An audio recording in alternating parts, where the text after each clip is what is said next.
जय हिंद, वंदे मातरम, भारत माता की जय।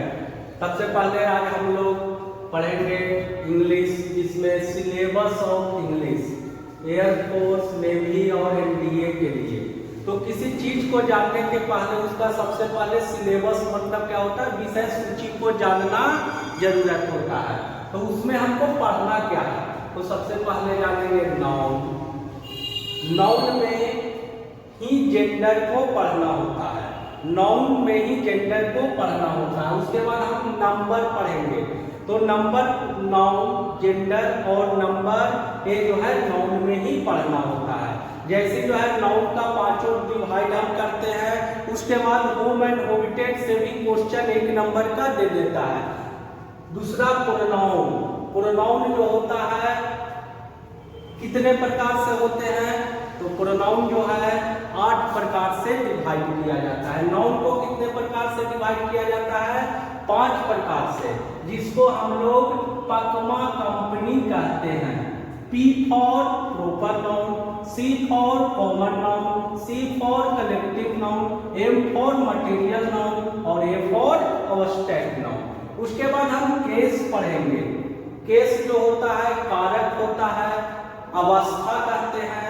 उसके बाद हम पढ़ेंगे एडजेक्टिव। एडजेक्टिव को जो है 8 प्रकार से, प्रोनाउन को 8 प्रकार से डिवाइड किया जाता है, जिसको हम प्राइड लाइन से सूचित करते हैं। कलकत्ता में एक जूता कंपनी है जिसको हम प्राइड लाइन से सूचित करते हैं। पी से क्या होता है, पर्सनल प्रोनाउन। पर्सनल का मतलब कहते हैं व्यक्तिवाचक सर्वनाम। पर्सनल कहते हैं मैं पर्सनल दिल्ली में हूँ, मैं पर्सनल पटना में हूँ, तो पी से क्या होता है पर्सनल प्रोनाउन, व्यक्तिवाचक सर्वनाम। आर से क्या होता है बाबू, रिफ्लेक्सिव। रिफ्लेक्सिव का मतलब क्या होता है, निजवाचक सर्वनाम। आई से क्या होता है इंडेफिनिट। इंडेफिनिट का मतलब क्या होता है, अनिश्चयवाचक, जिसका कोई निश्चित नहीं हो।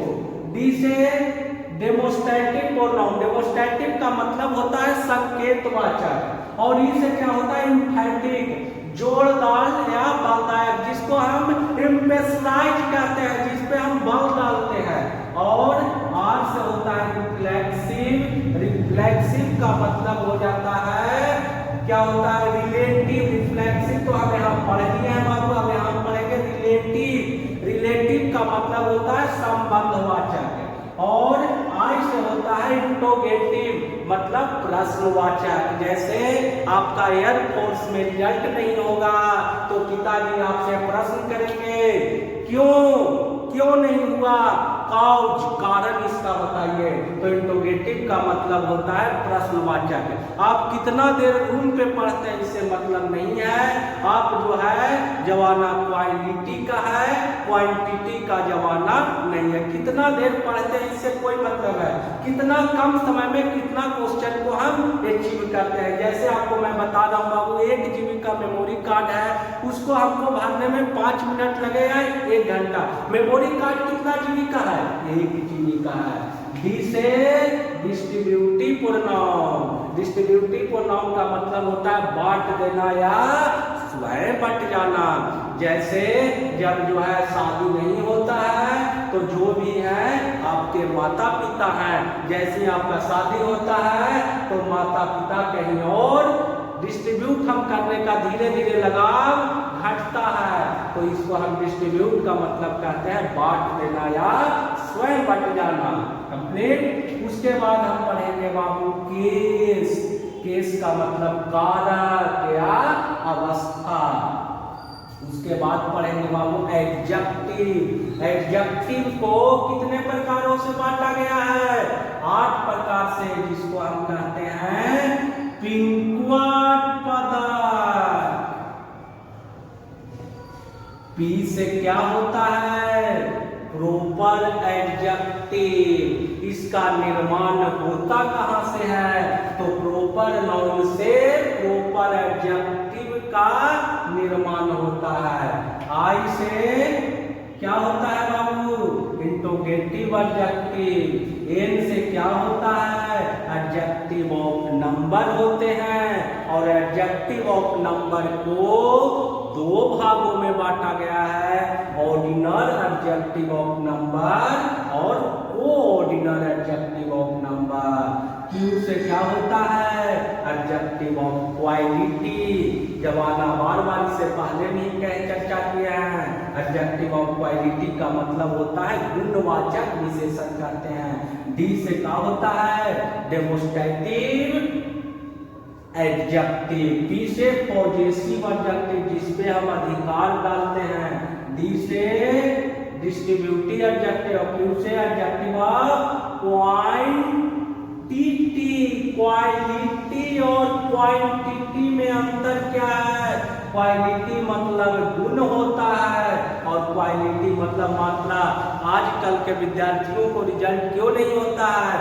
वह 4 घंटा पढ़ता है तो खुश होता है अंदर से, आज मैं खूब पढ़ाई किया। लेकिन एक विद्यार्थी जो है वो 4 घंटा का काम 20 मिनट में करता है तो उसको लगा कि आज मैं 20 मिनट ही पढ़ा। उससे कंपेरिजन करता है, कंपेरिजन कि मैं 4 घंटा जवाना किसका है? क्वालिटी का है या क्वांटिटी का है? किसका है? जमाना क्वालिटी का है। आने वाला समय जो है क्वालिटी का जमाना रहेगा। उसके बाद हम लोग पढ़ेंगे डिग्री। डिग्री जो होता है कितने प्रकार से डिवाइड? एडजेक्टिव ऑफ क्वालिटी का ही एक भाग है, पार्ट है, हिस्सा है जो हम डिग्री कहते हैं। डिग्री जो है 3 प्रकार से डिवाइड किया गया है। कौन कौन बताइए? Possessive degree. पॉजेसिव डिग्री को हम पीडी कहते हैं।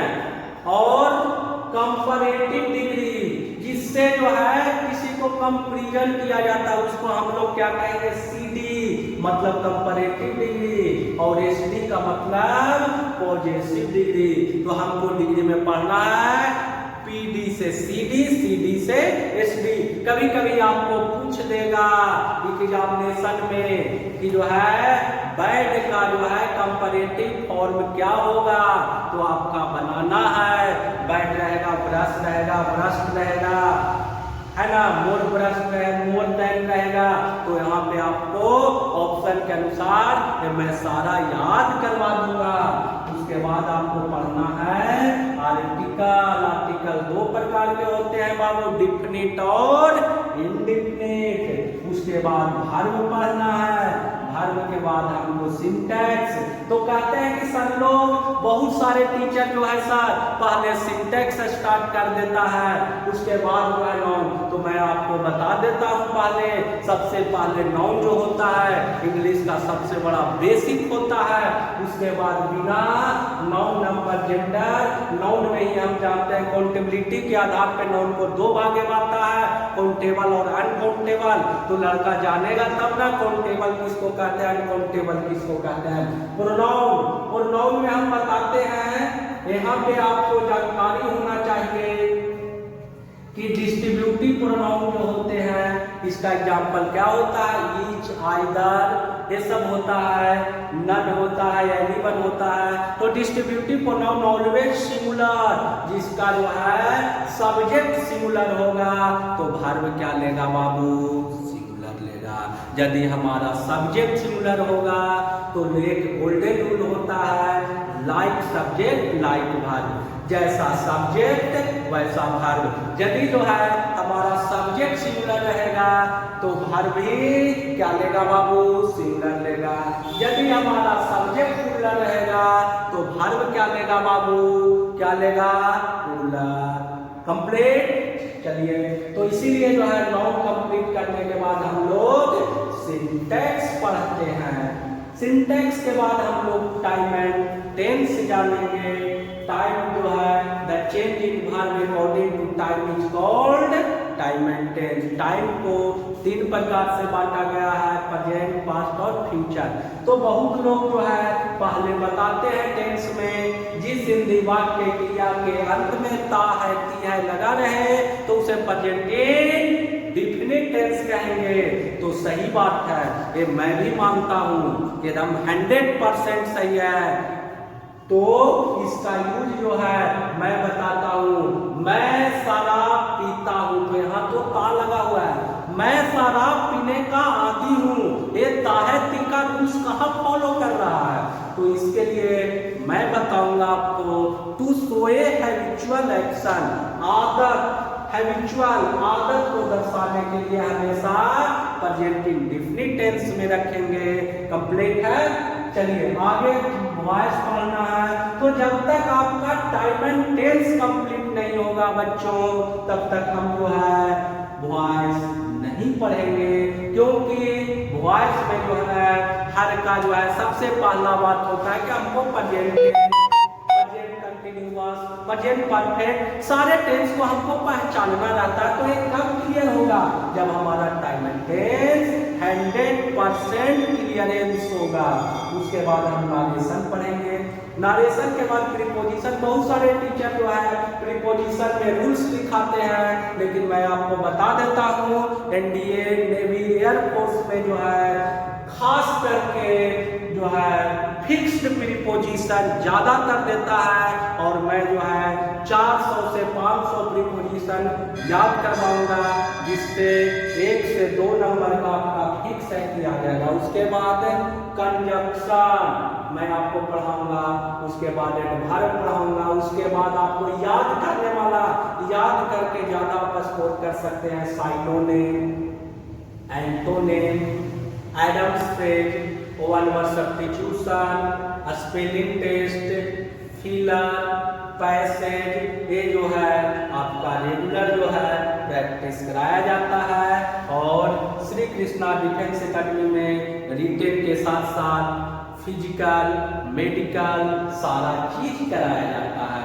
और एक सबसे पहला हम लोग डिफेंस का तैयारी करने वाले बच्चों से मेरा हो वाला निवेदन है, रिक्वेस्ट है कि सबसे पहले जो है शारीरिक फिट होना जरूरी है, तब ना आप पढ़िएगा। रिटन निकाल दीजिएगा, फिजिकल ही नहीं निकलेगा। तो इसलिए सबसे पहला शारीरिक टेस्ट होता है। तो सबसे पहले जो है इस कोचिंग में जो है हेमोग्लोबिन, प्लेटियस, क्योंकि जो व्यक्ति का प्लेटियस जो है 1.5 से 2 लाख रहता है वह व्यक्ति स्वस्थ रहता है, और जिसका जो है मेल के लिए 14 ग्राम 15 ग्राम हेमोग्लोबिन रहना सबसे जरूरी है।